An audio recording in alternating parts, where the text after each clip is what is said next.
Hi everybody, I'm MJ Klein, and I'm just having a kind of an informal discussion today. I'm in the industrial park where I live here in Hsinchu County in Taiwan. Actually, the city's called Hukou. And I want to talk about tariffs and manufacturing reality because my friends have asked me about this, and particularly my customers too. And some of my YouTube followers want to know. And so I decided just to do a quick video. I'm not dressed up, no suit and tie. I'm just hanging out on a bench in basically a soldao. It's a sidewalk. Now, here's what I wanted to talk about. This is not a political discussion. It's not partisan. I don't care about politics. I don't get involved. I'm not taking sides. I'm strictly going to be talking about the manufacturing reality from direct experience as a manufacturer. That's what I do. And there's a lot of public information. There's a lot of discussion about this topic too. And the discussions that I hear actually oversimplify what's going on. But what a tariff actually is, it's a tax that's applied to imported goods. Now I got my notes here on my e-ink tablet, so you see me looking down, that's what it is. The foreign factory, though, does not pay it normally. That's not normal practice for a foreign factory to pay it. The importer pays it. The person who buys the stuff pays it. So in many cases, that's going to be an American company. Could be an individual. But eventually, no matter what, the cost reaches the customer. Now, some comments that I have heard people in power, elected officials, say that tariffs bring money into our country. Well, technically, tariff money is collected by the government. Eventually, it does work its way into the economy, but the money comes from businesses who are importing the goods. They're the ones that are importing the products and they pay the tariffs, right? So it's not free money from another country. The cost enters the supply chain somewhere, and businesses then decide, are they going to absorb the loss? Are they going to reduce their quality or cancel projects? Or they're left most of the time with raising prices. Now, one of my US customers has told me that he's been hit with taxes and tariffs in the range of 52%. That's insane. Now, here's the public misunderstanding. Many people picture giant corporations absorbing the cost easily, which is not the case. Many importers are small or medium-sized businesses, and even individuals. They can't afford that kind of a price hike. Some operate, well, I'm going to say most operate on really small margins. In manufacturing today, the margins are minuscule. So tariff increase can instantly change whether a product is profitable or not. It could just wipe a project out. So the idea that tariffs somehow punish a country for their policies is completely fallacious. There's no such thing. The public misunderstanding is great, which is another reason why I'm doing this video. But here's the reality, okay? Manufacturing margins in particular, they're often much smaller than people imagine. And we're not joking. Sometimes we do things in manufacturing based on 2 or 3%. And in this environment, let's just say in Asia in particular, there's a lot of cross-sourcing between factories, and every factory has to get a small percentage, and it's like 2 or 3%. This happens especially though in contract manufacturing or industrial components. See, like for me and in our business, we don't do finished goods. We do components that I send to my customers in America, and they're used in construction, okay, by other contractors. So a relatively small increase matters. It matters a great deal. The problem is that buyers for these companies, they start reevaluating their sourcing decisions, and they really should. So where you're sourcing from does matter. Now there's another myth I want to talk about. Actually, there's two myths. The myth of let's just manufacture it domestically. I've been a manufacturing engineer most of my adult life, in addition to other engineering disciplines. You guys that know me know I do a lot of things, right? I kept losing my job every couple of years due to outsourcing overseas. Now you can't blame, the people overseas. I mean, this is how it works. I mean, King Solomon got people to build the temple, from all over the place. You just get, the best bids you can get and the best craftsmanship or whatever. But it's mostly based on price, right? So outsourcing is an age-old thing. You can't blame the companies, that are doing the outsourcing. But it takes decades to build these ecosystems. And what I found was in the United States, every time we lost manufacturing jobs, they never came back, never returned. I'm going to tell you right now, a lot of the rhetoric that I've heard from the current administration in the United States is that they're going to bring jobs back. Not really. Yeah, you might have a car company, invest in a big factory, and then they got basically very clean type blue collar and some white collar jobs. Factory's limited. You got a big factory, might have 1,000, might have 2,000. If it's really big, it might have 10 or 20,000. But we're not talking about millions of jobs coming back. For example, the jobs that I was working with in the United States were casting, like sand casting. Nobody wants to do that. Generation Z, man, they want to be YouTubers. Can't blame them. Sitting in front of a desk talking to a camera, if you can make money doing that, go for it. But we're talking about producing products, There's tooling, machining, materials, experience, vendor networks, skilled labor, all gone. One of my customers in the United States, because I do castings and machine parts, and I'll introduce you to my company at the end of this video. One of my customers actually has a full casting factory. He can't afford to run it. First of all, the cost of labor is just too high. Everybody wants a lot of money. Can't blame them. The United States is an expensive country to try to live in. But not only that, the expertise. If he were to start advertising today for molders for sand casting, nobody knows how to do that. All those guys are leaving the industry. They're aging out. I'm 70, okay? So we're aging out quickly. So the guys that I was working with 20, 30 years ago, they're not doing that either. And they were the skilled labor, right? Some industries no longer have complete domestic infrastructure. Can you name anything made in the United States that is 100% sourced domestically? I used to laugh when I heard people talking about Harley Davidson motorcycles, because I personally can take you to a factory. There's a guy that I know, I'm friends with, I've known him for 20 years, and he makes parts in Taiwan for Harley Davidson motorcycles.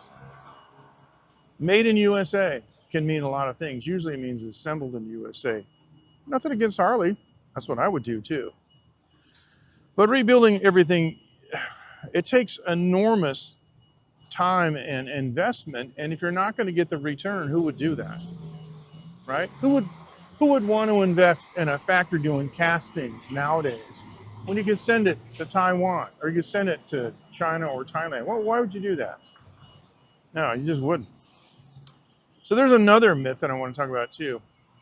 I'll tell a quick story. I took a plane flight in 2018 to the United States just for a couple of days. And as I was taking one of the short hops domestically within the United States, there's a couple of guys sitting right behind me, and they were having a discussion about production. It was amazing. I understood everything they were talking about. I understood all the problems that they were trying to solve, and it was amusing, but I didn't want to interrupt them. So as we stood up to deplane and I was, grabbing my overhead stuff, I just turned to them and I said, hey, I really enjoyed that conversation. And they said, oh, really? They asked me about my background. I gave them my card and I said, yeah, I'm in Taiwan. I run a manufacturing consortium and stuff. And the very first thing they said to me was, well, we want to go direct. And I just laughed.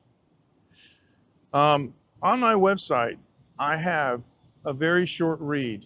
I'm going to introduce you to that in a minute. It's worth reading. It's called The Myth of Going Direct. See, people often think, they'll just contact the factory directly, cut out the middleman. Okay.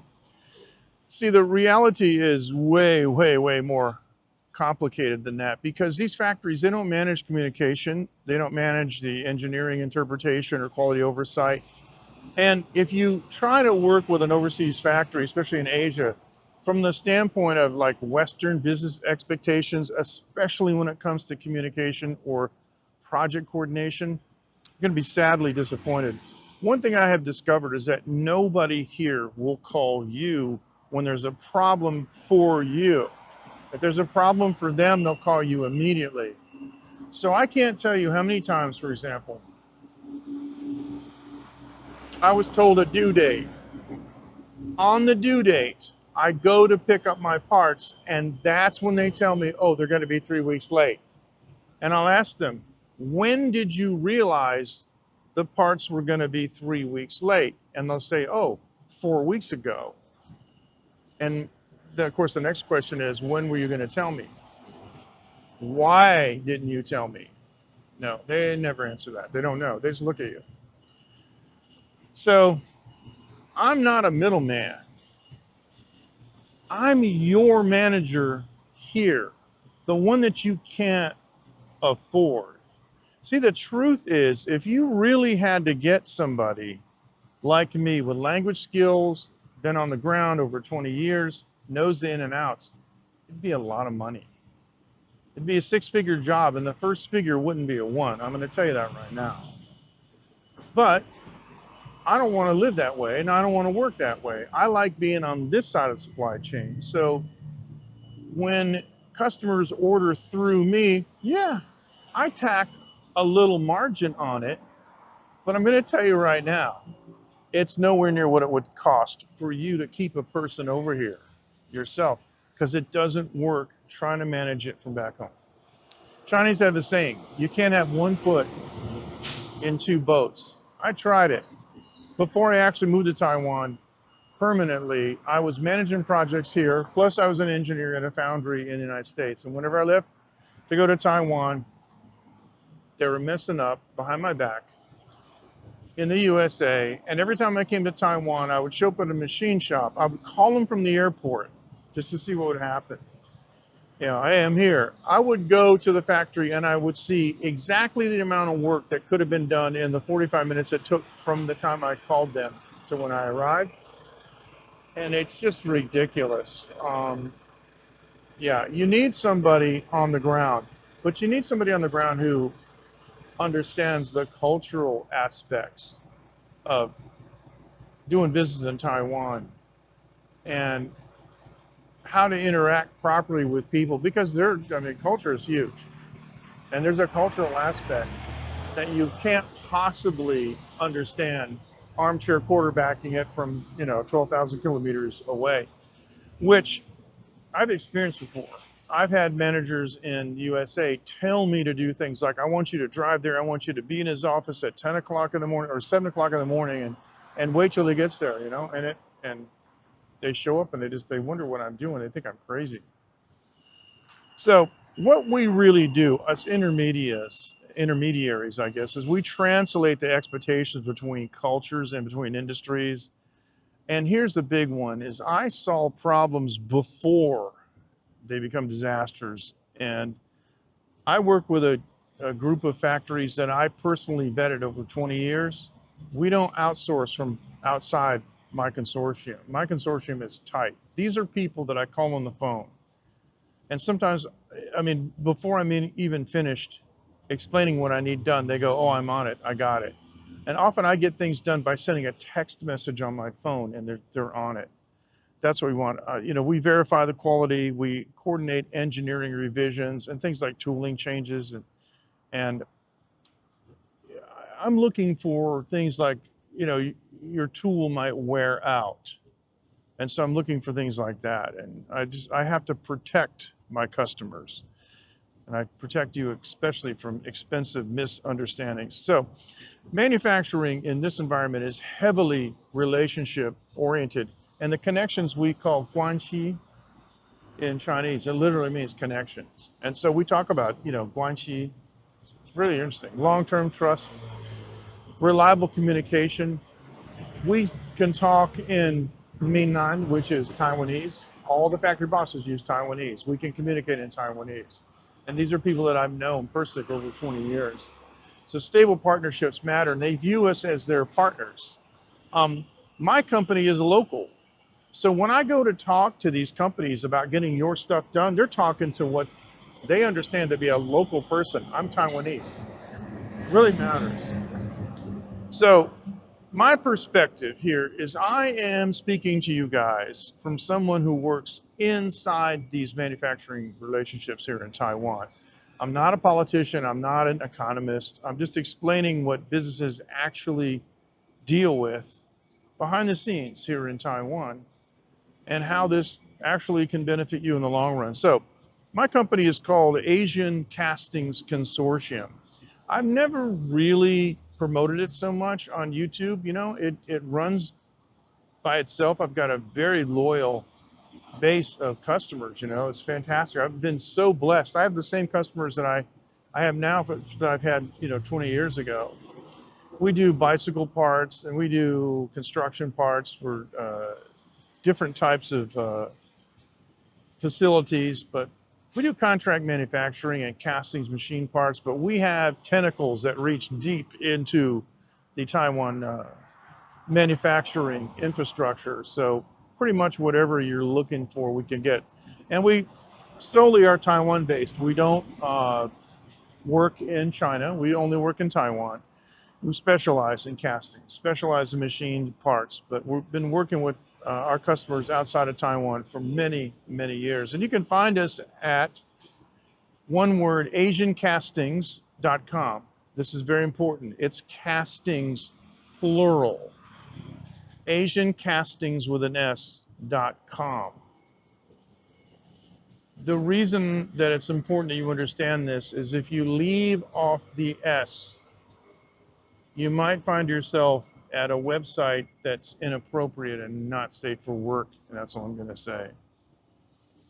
So just remember in closing, tariffs are a lot more complicated than just political slogans, and they're not bringing revenue into the country from foreign factories, and the foreign factories and the foreign companies and foreign countries are not being punished in any way or form. The money is coming out of the pockets of the people who import excuse me, the products. So the real world effects of tariffs, they ripple through the entire supply chain, okay? So manufacturing decisions are rarely simple, but we can help simplify them and we can help you make the right decision. So stability, communication, and relationships, they matter more than they ever have before. And especially during these, what I refer to as kind of dark times. So I hope that this discussion has helped you understand a little bit, and I appreciate your time. So you want to find us, it's asiancastings.com. Go check out the site. It's very simple, very direct, very to the point. And especially if things are going bad for you now, if you've got a situation that's rapidly deteriorating, call me. My information is on the site. You can call me. It'll ring my phone right now. Thanks for watching. 再见.